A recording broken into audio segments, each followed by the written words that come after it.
You may have heard the phrase in your life, we don't talk about Fight Club. Unfortunately, now we're going to have to change that to we don't talk about Midnight Murder Club. It's time for an honest review, and today we are talking, in fact, about Midnight Murder Club.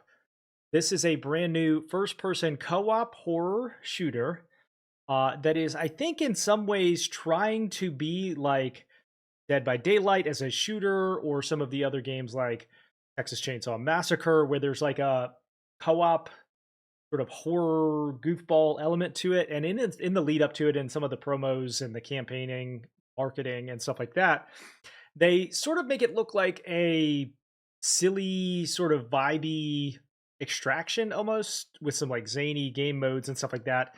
But ultimately, this game is just really underbaked, in my opinion. It Imagine if you were playing like Call of Duty in the dark with no lighting, and the movement was really slow, and there was no ADS or customizable guns or customizable characters or advancement or progression or story even. It literally is you just load into a game, you start a match, everybody votes on one of like 3 or 4 different game modes that are pretty much standard for shooters, and then you play. Unfortunately, there are a lot of issues here, even inside the gameplay. Like, there is, like I said, no ADS. You can't aim down sights on your gun. You can't change your gun. There's some like shops that you can find around the map that will give you like traps. But I also encountered a lot of cheaters in this game, even though it just came out. There were people that were literally firing guns at me from across the map or under the map. There are a ton of issues with lighting. This game does take place in the dark. So you're running into and running around getting shot at by people that you can't even see.